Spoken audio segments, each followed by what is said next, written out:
Hello students, previous lecture में हमने line integral study किया था। इसके साथ साथ हमने सरफेस एंड वॉल्यूम इंटीग्रल भी स्टडी किया था। लेकिन आज के लेक्चर में हम लाइन इंटीग्रल पर फोकस करने वाले हैं और कुछ प्रॉब्लम हम डिस्कस करने वाले हैं। तो जैसा मैंने हमेशा बोला है कि ईएमएफटी में फिगर वाली जो प्रॉब्लम्स हैं वो आपको बहुत अच्छे से क्लियर होनी चाहिए। प्रॉब्लम ज़्यादा डिफिकल्ट नहीं होती है, लेकिन हम फिगर देखकर सोचते हैं कि प्रॉब्लम डिफिकल्ट होगी और हम समझने की कोशिश ही नहीं करते हैं। तो यहाँ पर मेरा टारगेट होगा कि ये जो लाइन इंटीग्रल की प्रॉब्लम है, जो सर्कुलेशन की प्रॉब्लम है, वो आप बहुत अच्छे से यहां पर अंडरस्टैंड कर पाओ, ताकि इस तरह की प्रॉब्लम आपसे बड़ी आसानी से सॉल्व हो जाए एग्जाम में। यहां पर अगर आप समझोगे ना, तो जो ये प्रॉब्लम है, अगर आपने डिफरेंशियल लेंथ वाला कंसेप्ट बहुत अच्छे से अंडरस्टैंड किया था तो ये प्रॉब्लम आपको और भी अच्छे से क्लियर होगी। तो अगर हम प्रॉब्लम के बारे में डिस्कस करें तो आपको एक वेक्टर ए गिवन है और क्या बोला है, calculate circulation of A around close path shown. तो यहां पर क्लोज्ड पाथ शोन, इसका मतलब देखिए मैंने यहां पर ना पाथ शो किया हुआ है। देखिए आप, जो यहां ग्रीन से आपको दिखाई दे रहा होगा 1 2 3 4। तो ये क्लोज पाथ क्यों हुआ? क्योंकि आपने इस पॉइंट से स्टार्ट लिया और आप वापस लौट के इसी पॉइंट पर आ गए। तो आपको सर्कुलेशन निकालना है। तो मैंने आपको प्रीवियस लेक्चर में, लास्ट लेक्चर में समझाया था, जब हम लोगों ने डिस्कस किया था लाइन इंटीग्रल कि सर्कुलेशन, जब आप क्लोज लाइन इंटीग्रल कैलकुलेट करते हैं तो आपका सर्कुलेशन कहलाता है। ठीक है, तो यहां पर हमारा टारगेट क्या होगा? हमारा टारगेट यहां पर यह होने वाला है कि हम A dot dl close line integral calculate करें around the path L. Suppose करिए जो पाथ है वो एल है, तो किस तरीके से हम कैलकुलेट कर सकते हैं? जैसा मैंने आपको लास्ट लेक्चर में भी बोला था कि जब आपको क्लोज इंटीग्रल गिवन हो, लाइन इंटीग्रल जब गिवन हो, तो आपको क्या करना होगा? आपको ब्रेक करना होगा। दैट मींस जो ये टोटल पाथ है ना, एक साथ सोचने की जगह आप इसे ब्रेक करिए। और वैसे यहां पर आप देखोगे तो क्वेश्चन में आपको ब्रेक करके गिवन है, आप बड़े आराम से थिंक कर सकते हो। दैट मींस पहले आप सिर्फ 1 के लिए निकालो, फिर 2 के लिए, फिर 3 के लिए, फिर 4 के लिए, और लास्ट में चारों को आप ऐड कर दो। ठीक है, तो मेन यहां पर क्या होगा, ए तो आपको गिवन है, मेन आपको ना डीएल की सही वैल्यू पहचानना होगा। तो ये फिगर अंडरस्टैंड करना काफी इंपॉर्टेंट है, ताकि आप डीएल की सही वैल्यू अंडरस्टैंड कर पाओ। तो आप देखो यहां पर इसे आप क्या लिख सकते हो, ए dot DL 1 plus A dot DL 2 plus A dot DL 3 and last A dot DL 4। यह आपका यहां पर टारगेट है। तो यहां हम 1 बाय 1 स्टार्ट करेंगे करना। तो देखो उसके लिए ना आपको 3D में इस फिगर को इमेजिन करना बहुत जरूरी है। तो पाथ 1 में इतनी प्रॉब्लम नहीं होगी, पाथ 2 में भी इतनी प्रॉब्लम नहीं होगी, 3 और 4 में मैं आपको ना एक प्रॉपर स्ट्रक्चर लेके समझा दूंगा, तो आप बड़े आराम से समझ जाओगे। तो आप देखो यहां पर एक और पॉइंट, ये जो 1 1 और 1 मेंशन है, उसका क्या मीनिंग है? ये लेंथ दी हुई है आपको। आप समझो, देखो ये आपका वाई एक्सिस है। ठीक है, आप रूम में ऐसे खड़े हो जाओ, ये वाई एक्सिस है, ये वाला जेड एक्सिस है। तो आप रूम की वॉल पे चले जाओ, तो y z, और ये नीचे वाला क्या हो जाएगा फिर आपका थर्ड वाला x एक्सिस। तो क्या है ना, यहां पर y के रेस्पेक्ट में आपको वैल्यू 1 गिवन है, z के लिए भी वैल्यू आप देखो, जो हाइट है वो 1 गिवन है, और ये वैल्यू भी जो आपको गिवन है यहां पर, ये वाली वैल्यू x के रेस्पेक्ट में वो कितनी गिवन है आपको? 1। मतलब जो x है, आप देखोगे तो आपको ये पॉइंट समझना होगा कि जो ये पॉइंट है ना आपका, ये पॉइंट आपका ओरिजिन है। ठीक है, तो x की वैल्यू भी आपकी 0 से 1 तक वेरी कर सकती है। y की वैल्यू भी अगर आप देखोगे तो ये y के लिए 0 से लेकर 1 तक, और z को अगर आप देखोगे, z भी आपका 0 से 1 तक, तीनों इक्वल हैं। ठीक है, ये पॉइंट आपको समझ में आना चाहिए। 1 1 1, तो x की वैल्यू 0 से 1, y की वैल्यू 0 से 1 और z की वैल्यू 0 से 1। इस ओरिजिन को देखो और ये तीनों 1 1 1 देखो। एक और बात है, जैसे कि अगर ये हाइट 1 है तो ऑब्वियस सी बात है ये हाइट भी 1 होगी। ये आपको क्लियर होना चाहिए, मतलब सारी हाइट जो है आपकी 1 है। उसी तरीके से अगर ये 1 है तो ये भी 1 है। वैसे ही अगर ये 1 है तो आपकी ये भी क्या होगी, यहां पर 1 ही होगी। पॉइंट क्लियर हो गया अच्छे से। तो ये सारे पॉइंट्स क्लियर हो जाने के बाद अब आप देखो, अगर हम पाथ 1 के लिए जाएं, पाथ 1, तो आप देखो पाथ 1 जो आपको ग्रीन से शो हो रहा है, उसपे आप ना एक्स एक्सिस पे हो, कंप्लीटली एक्स एक्सिस पर। आप देख सकते हो ये एक्स एक्सिस है आपका, तो आप कंप्लीटली यहां पर एक्स एक्सिस पर ही हो। इसका मतलब क्या होगा, y और z दोनों क्या होने वाले हैं? 0 होने वाले हैं। और मैंने आपको बताया था डीएल क्या होता है, जो चेंज हो रहा है उसी के अलोंग आप डायरेक्शन भी लेते हो तो आप क्या लोगे, डीएल की वैल्यू यहां पर, क्योंकि देखो एक्स में ही चेंज हो रहा है सिर्फ और सिर्फ, वाई और जेड एक्स एक्सिस पर क्या होते हैं, जीरो होते हैं, तो एक्स में चेंज हो रहा है, इसका मतलब डीएल क्या होगा, डीएक्स ए एक्स। याद है आपको डीएल, मैं डीएल आपके लिए लिख देता हूं, डीएल आपका फॉर्मूला था डीएक्स ए एक्स। और देखो एक बात बहुत अच्छी है कि ये आपका रेक्टेंगुलर कोऑर्डिनेट सिस्टम में है तो फॉर्मूला भी इजी होता है याद रखने में। तो ये जो आपका डीएल है, dx ax plus dy ay plus dz az, ये डीएल हमें पता है। और मैंने आपको क्या बोला था, हो सकता है कि तीनों लेने की जरूरत पड़े, हो सकता है कोई दो लेना पड़े, हो सकता है कोई एक लेना पड़े। तो यहां पर चूंकि सिर्फ x में चेंज हो रहा है तो डीएल क्या होगा, dx ax। तो अगर आप यहां पर कैलकुलेट करने के लिए जाते हो a डॉट डीएल 1, तो आप यहां पर ध्यान से अंडरस्टैंड करो, आपको पता चल चुका है कि डीएल जो है वो है dx ax, ठीक है।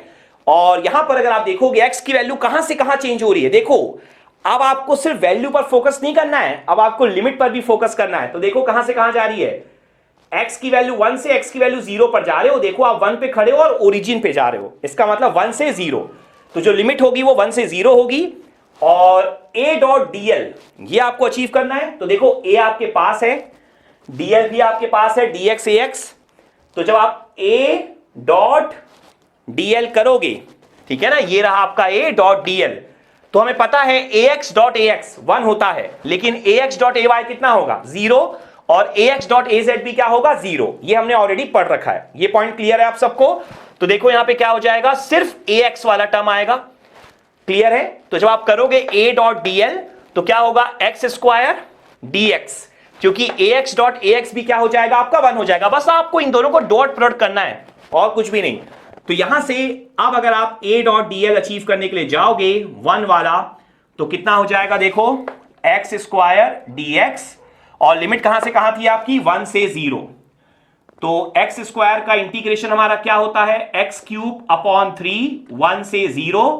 तो ये फर्स्ट आंसर आपका निकल कर आ गया। आप देख सकते हो अपर लिमिट 0 तो 0, लोअर लिमिट 1 तो कितना हो जाएगा, -1/3, ठीक है। तो ये आपका फर्स्ट आंसर यहां पर आ गया है, आप इस आंसर को ध्यान में रखो। और अब अगर हम यहां पर सेकंड आंसर अब कैलकुलेट करने के लिए जाएं, तो आप देखो a डॉट डीएल नंबर 2, तो जब आप a dot DL number 2 calculate करने के लिए जाओगे, तो आप देखो आपका पाथ क्या है, आप यहां से लेके यहां पहुंच गए हो, मतलब अभी आप ओरिजिन पे खड़े हुए हो, ये पॉइंट आप समझो। अब आप ओरिजिन पे खड़े हो, उसके बाद अब आपको कहां जाना है, इस तरीके से। तो आप देखो आप कंप्लीटली वाई एक्सिस पर हो, आपको दिखाई दे रहा होगा। तो ओरिजिन पे वाई की वैल्यू क्या थी, 0 से कहां तक गए, 1 तक, और आप सिर्फ वाई एक्सिस पर हो, और चेंज किस में हो रहा है, सिर्फ वाई एक्सिस में, मतलब एक्स और जेड में कोई चेंज नहीं है। तो एक्स और जेड की वैल्यू क्या हो जाएगी आपकी, 0 और 0 हो जाएगी। पॉइंट क्लियर है। देखो लास्ट केस में भी अगर आप समझोगे, जब आप dx की बात कर रहे थे, तो लास्ट केस में भी आपका चेंज किस में हो रहा था, सिर्फ x में। दैट मींस y और z 0 थे, तो ये जो वाला टर्म है वो तो वैसे भी 0 हो जाता, लेकिन चूंकि ax डॉट ay 0 ही होता है, इसलिए मैंने ज्यादा उस पर कंसंट्रेट नहीं किया। लेकिन यहां पर आप फिर से देखो, जब आप बात करते हो a डॉट dl की, तो आपको बहुत अच्छे से पता है कि dl की वैल्यू क्या है, dy ay है, ठीक है, मतलब सिर्फ y एक्सिस पर हो। और साथ साथ में ये पॉइंट भी मेंशन कर दो अगर जरूरत पड़ गई तो, कि आपका x और z दोनों क्या है, 0 है, ठीक है ना। जब भी आप y एक्सिस पर होगे ना, तो x और z हमेशा 0 होगा, ये तय है। तो यहां पर पहला तो आपको a डॉट डीएल करना है, मतलब ax डॉट ay वैसे ही 0 है, ay डॉट ay 1 होगा, az डॉट ay 0 होगा। तो इन दोनों को तो वैसे ही देखने की जरूरत ही नहीं थी। लेकिन अगर आप ay डॉट ay भी देखते हो अगर, तो आप देखो x और z 0 है, इस पॉइंट को भी ध्यान रखना है। तो चूंकि x यहां पर 0 है ना, तो इसलिए यहां पर अब आपका जो a डॉट डीएल होगा वो पूरा का पूरा ही 0 हो जाएगा, आपको इंटीग्रेट करने की जरूरत नहीं है। मैं फिर से रिपीट कर रहा हूं, देखो यहां पर डीएल क्या था, ay था, तो जब आप a डॉट डीएल करोगे तो सिर्फ ay डॉट ay 1 होगा, बाकी दोनों तो वैसे ही 0 हो जाते। जब आप ax डॉट ay या az डॉट ay करते, तो फिर जब आपको सिर्फ ये टर्म मिलेगा, ये बात पता चल गई। लेकिन आप y एक्सिस पर हो, इसलिए x और z भी 0 है, तो इस टर्म में भी तो x है ना, तो वो ये टर्म भी 0 हो जाएगा आपका। तो इसका मतलब क्या है कि ये जो पूरा का पूरा आपका a डॉट डीएल है, ये क्या हो जाएगा, 0 हो जाएगा। तो अभी तक हमारे पास टोटल 2 रिजल्ट आ चुके हैं। फर्स्ट रिजल्ट हमारा कौन सा वाला आया है, पाथ 1 का, सेकंड आया है पाथ 2 का। अब हम लोग फोकस करेंगे पाथ 3 एंड पाथ 4 पर। तो आप अब ध्यान से यहां पर अंडरस्टैंड करो। देखो, आप इस बात को समझो, ये मान के चलो अप्रोक्सीमेटली सभी साइड से इक्वली है, ऐसा आप मान के चलो। तो आप देखो, मैं आपको 2 तरीके से यहां पर समझा देता हूं, क्योंकि देखो इस क्वेश्चन को समझना बहुत जरूरी है। अगर आप इस क्वेश्चन को अंडरस्टैंड कर जाओगे ना, तो उसके बाद इस तरह की कोई भी प्रॉब्लम आएगी आपको कभी प्रॉब्लम नहीं होने वाली है। तो थोड़ा टाइम देकर आराम से समझ लो। देखो यहां पर ना, ये जो फ्रंट वाला आपका है, ठीक है, इसको फ्रंट मान लो, इस वाले को बैक, और ये एक तरफ हो गया, ये एक तरफ हो गया, ये टॉप, और ये नीचे वाला बॉटम। आप देखो जो फ्रंट वाला है, इसको आप ओरिजिन ले लो, फ्रंट के कोने को। मुझे पता है कि आपको इतना अच्छे से दिखाई नहीं दे रहा होगा, लेकिन फिर भी आप समझने की कोशिश करो। ये जो फ्रंट वाला है ना, यहां पर ये फ्रंट साइड में ये जो नीचे वाला पॉइंट दिख रहा है, उसको आप ओरिजिन ले लो। तो ओरिजिन मतलब क्या होगा, एक्स वाई जेड 0 होंगे, ठीक है। अब अगर आप देखोगे तो z कैसा है, ऐसे, y ऐसे है, ठीक है। तो z, ये जो फ्रंट वाली वॉल है उसको देखो, ये जो वर्टिकल लाइन है वो आपकी क्या है, z, और ये फ्रंट में y, दोनों की वैल्यू देखो 1 और 1 है। तो ये 0 से, ये ओरिजिन था 0 से 1, और ये भी क्या हो गया 1 तक। इसके बाद देखो x, ये थर्ड वाला है, उसकी वैल्यू भी 1 है। तो आप फ्रंट में देखो, ये पॉइंट आपका ओरिजिन है। तो आप यहां तक जब आ जाओगे, पूरा का पूरा यहां तक, तो ये आपका x ही रहेगा, और x की वैल्यू यहां पे कितनी हो जाएगी आपकी, 1 हो जाएगी, ठीक है। तो इतना समझ के आप ध्यान में रखो इसको, ज्यादा है तो वीडियो को 2-3 बार रिपीट करके देखो इसी पॉइंट को, ठीक है। अब आप देखो पाथ 1 जो है वो क्या है, x की वैल्यू 1 से 0, मतलब आप x की वैल्यू 1 से लेकर कहां जा रहे हो, ओरिजिन पे जा रहे हो। तो x की वैल्यू 1 पीछे थी आपकी, ये वाला x एक्सिस है, ध्यान रखना। तो ये 1 था आपका x, तो 1 से लेकर आप कहां तक पहुंच गए, ओरिजिन तक। आप सामने आ गए, ये पॉइंट पे आ गए सामने में, ओरिजिन पर। पाथ 1 कंप्लीट हो गया, वैसे हम कर भी चुके हैं पाथ 1। पार्ट 2 देखो आपने क्या किया, ओरिजिन से आप y में आगे बढ़े 1 तक। तो ये फ्रंट में ही देखो आप, y ये था ना, तो 0 से लेकर 1 तक आप यहां पहुंच चुके हो फ्रंट में। ये फ्रंट में आप पहुंच गए हो y इक्वल टू 1 पे, ये आप पहुंच गए, ठीक है। तो जैसे आप y इक्वल टू 1 पे पहुंचे, उसके बाद देखो ये जो साइड, जो पाथ 3 है ना, देखो ये आपका फर्स्ट, ये बैक आपका सेकंड, ये थर्ड, ये फोर्थ, फिफ्थ, सिक्स्थ। तो ये वाला जो है ना, ये वाला वॉल, मतलब रूम में ये वाला वॉल, एक तरह से अगर आप ऐसे खड़े होते हो तो ये वाला वॉल, तो इस वाले वॉल पे आप पहुंच गए हो। यहां पर y इक्वल टू 1, मतलब पाथ 3 क्या है, देखो इस वाले वॉल पे ऐसे जा रहे हो, y इक्वल टू 1 से ही आपने स्टार्ट लिया, मतलब आप ये ऐसे, ये डायगोनल आपका बन रहा है, ऐसे आपको इमेजिनेशन आनी चाहिए। तो जब ये डायगोनल आपका बनेगा यहां पर, तो इस बात को समझो, जो ये वाला आपका है सरफेस, वो है क्या। देखो मैंने क्या बताया था, ये वाला x है, ये वाला z है, ये हाइट जो है z है। तो ये वाला क्या था आपका, ये था xz, तो ऑब्वियस सी बात है ये भी क्या होगा, xz ही होगा, ठीक है। मतलब ये क्या होगा, x होगा, और ये हाइट क्या होगी, z होगी। तो इसका मतलब अगर आप y इक्वल टू 1 से यहां गए, मतलब चेंज किस पे हुआ, x और z में, y में कोई चेंज नहीं हो रहा, क्योंकि आप तो xz प्लेन पे हो ना। तो xz प्लेन पे तो x और z ही चेंज होगा, y थोड़ी ना चेंज होगा। तो ये आपका, ये आया। एक बात और समझो, x की वैल्यू भी देखो, x की वैल्यू भी आपकी 1 है, z की वैल्यू भी आपकी क्या है, हाइट 1 है। तो जब आप इस तरह से, इस तरीके से आप स्टार्ट लेते हो, देखो आप इस तरीके से अगर आप स्टार्ट लोगे, तो यहां पर दोनों जगह आप ध्यान से देखो, यहां पर जब आप पहुंचोगे तो ये z भी आपका 1 हो जाएगा। जब आप यहां से लेके यहां तक आओगे तो ये हाइट z आपकी 1 हो जाएगी इस पॉइंट पर, ये वाला जो पॉइंट है। और x भी आपका, x आपका यहां पे क्या था, 1, इसका मतलब यहां भी क्या 1। तो ये पॉइंट आपका एक तरह से क्या होगा, 1,1 हो जाएगा, ठीक है। और चूंकि आपने यहां पर y एक्सिस को एंड किया था, तो जहां पर आप y एक्सिस को एंड करते हो, वहां पर x और z दोनों क्या थे आपके, 0,0 थे। तो आप देखो एक तरह से x और z में आप 0,0 से 1,1 तक गए हो। पॉइंट क्लियर है। तो अगर आप 0,0 से 1,1 तक जा रहे हो, तो एक तरह से इस बात को समझो, लाइन का इक्वेशन क्या बन जाएगा। देखो यहां पर ये तो हम क्लियर कर लिए हैं कि पाथ 3 जो है वो xz प्लेन में है, लेकिन x और z में रिलेशनशिप समझना भी बहुत जरूरी है। देखो मैं आपको दिखाता हूं,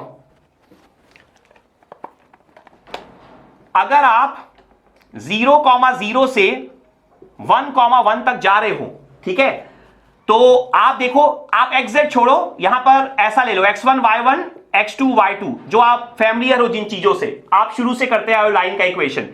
तो आप देखो लाइन का इक्वेशन क्या होता है, y minus y1, y2 minus y1, x2 minus x1, x minus x1, ये लाइन का इक्वेशन होता है, ये आपको पता होना चाहिए, ठीक है। तो आप देखो y minus 0, y2 minus y1 upon x2 minus x1, ये क्या हो जाएगा 1, और x माइनस x1 मतलब x माइनस 0। तो एक तरह से y इक्वल टू x हो जाता है, जो आप पढ़ते आए हो उसके अकॉर्डिंग मैं बोल रहा हूं ना। यहां पर y x नहीं है, यहां पर कौन कौन थे, x और z थे।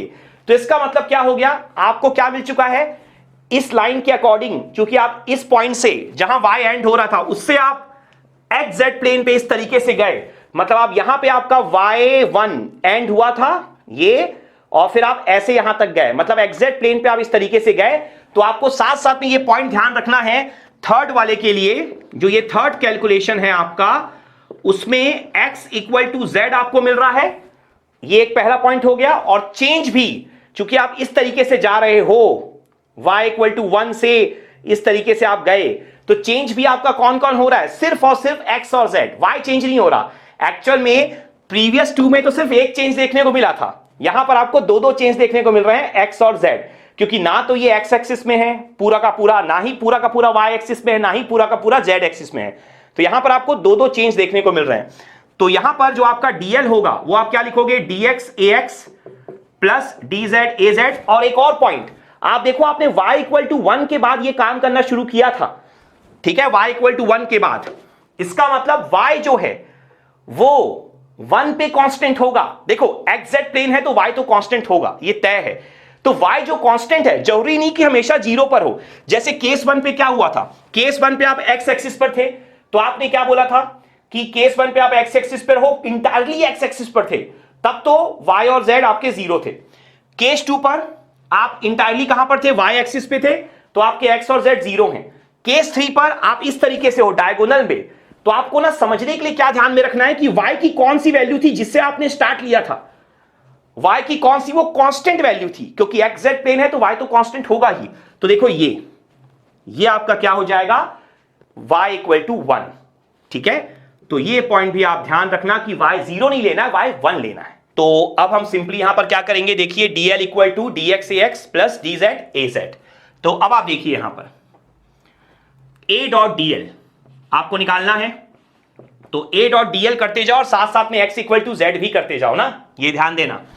तो देखो यहां पर आपको ये बात तो हमेशा ध्यान रखनी है कि dl भले दो टर्म है, ऑब्वियस सी बात है dl ऐसे डॉट प्रोडक्ट हो रहा है, लेकिन डॉट प्रोडक्ट जब भी करो तो जब भी सेम ना हो यूनिट वेक्टर तो आंसर 0 ही होगा। तो पहले आप ना ये करो, dx ax का इन तीनों के साथ कर लो, फिर dz az का भी इन तीनों के साथ कर लो, बस इतना इजी है। तो dx ax, तो ax डॉट ax क्या होगा 1, तो यहां पे क्या बचेगा x स्क्वायर dx।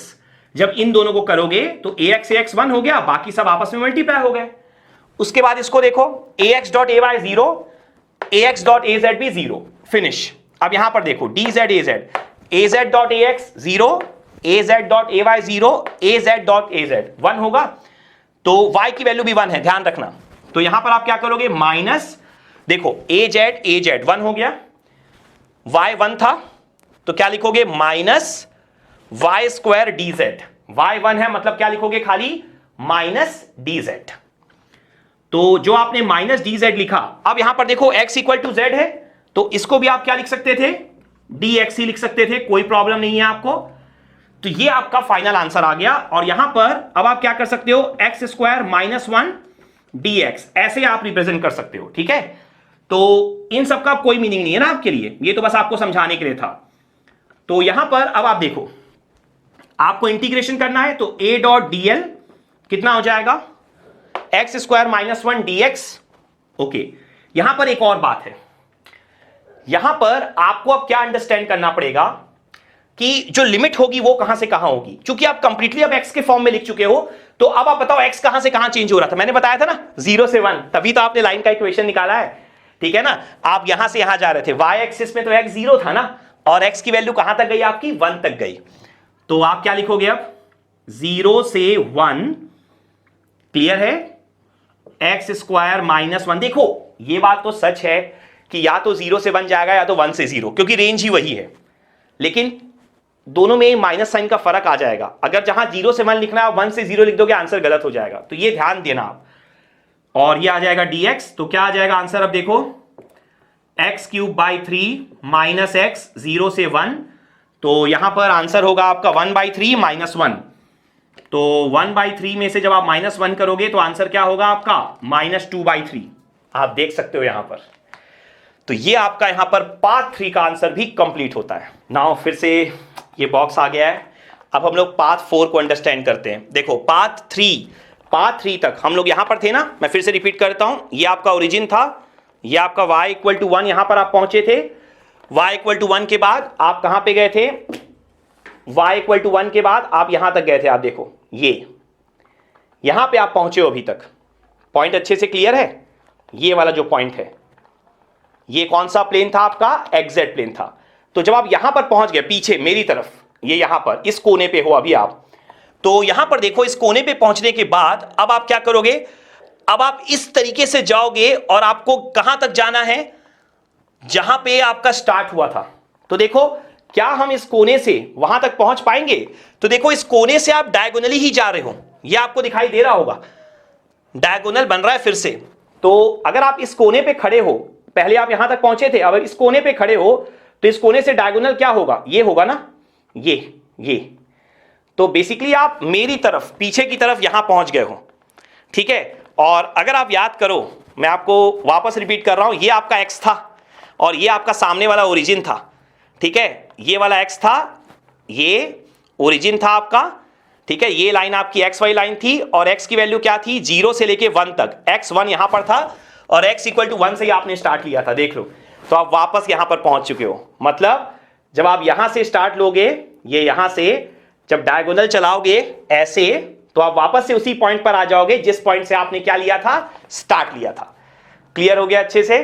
तो अब हम लोग क्या करेंगे, पार्ट 4 के बारे में सोचेंगे। तो आप देखो बेसिकली यहां से लेकर इस कोने से लेकर यहां तक, तो ये प्लेन कौन सा है, आप देखो ये होता है y एक्सिस, ये होता है z, ठीक है। तो ये वाला प्लेन में ये y था, तो ये भी क्या होगा y, ये z था, ये z था, तो ये भी क्या होगा z। दैट मींस ये प्लेन कौन सा है, yz प्लेन है, ठीक है। और yz प्लेन तो है, लेकिन आपने स्टार्ट कहां से लिया था ये बताओ। आपने देखो यहां से लेके यहां तक पहुंचे थे, इस कोने तक।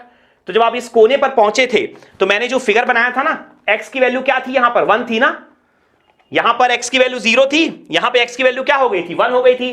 तो यहां पर x की वैल्यू 1 थी, उसके बाद आप कहां पहुंच गए, yz प्लेन पर, ठीक है। इसका मतलब क्या है, इसका मतलब यही है कि आप जो कांस्टेंट लोगे x, वो क्या लोगे, वो आप लोगे 1। पॉइंट समझ में आ रहा है अच्छे से?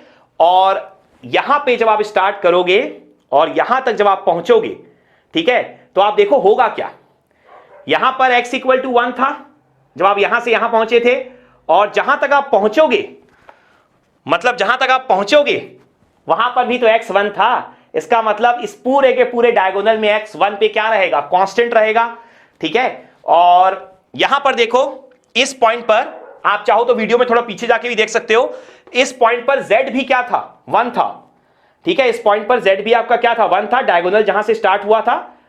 क्लियर है पॉइंट? और इसी पॉइंट पर अगर आप देखोगे, इसी पॉइंट पर ना, इसी पॉइंट पर आप ऑब्जर्व करो, y ये था, y ये फ्रंट में ऐसा था, मतलब y1 यहां पर होता था, ठीक है। मतलब y इस पॉइंट पर भी क्या होगा, आपका 1 ही होगा, क्योंकि ओरिजिन ये था, तो यहां पर y 0 था। इसका मतलब यहां तक जब आ जाओगे तो y की वैल्यू यहां पर कितनी होनी चाहिए, आपकी 1 होनी चाहिए। मतलब ये पॉइंट ऐसा पॉइंट था जहां x भी 1 था, y भी 1 था और z भी 1 था, ये वाला पॉइंट जो है, ठीक है। आप इसको ऐसा मत देखो ऊपर, आप ऐसा समझो एक तरह से, ठीक है ना। तो x भी 1 था, y भी 1 था, z भी 1 था। तो चूंकि जो ये वाला प्लेन है आपका, कौन सा प्लेन है, yz प्लेन है, तो x तो आपका कांस्टेंट रह गया 1 से 1, x यहां पर भी 1 था, तो x तो कांस्टेंट रह गया 1 से 1। लेकिन y और z का क्या हुआ, चूंकि आप लौट के यहां पर, यहां से यहां लौट के आप कहां आए, x एक्सिस पर आ गए। इसका मतलब y और z क्या हो गए, 0 0 हो गए।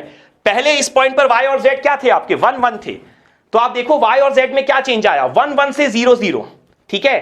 तो अगेन चाहे आप 0 0 से 1 1 जाओ, चाहे 1 1 से 0 0 जाओ, इस प्लेन में भी क्या होगा, सेम सिचुएशन होगी जो प्लेन 3 में हुई थी, y = z हो जाएगा यहां पर इस डायगोनल के लिए।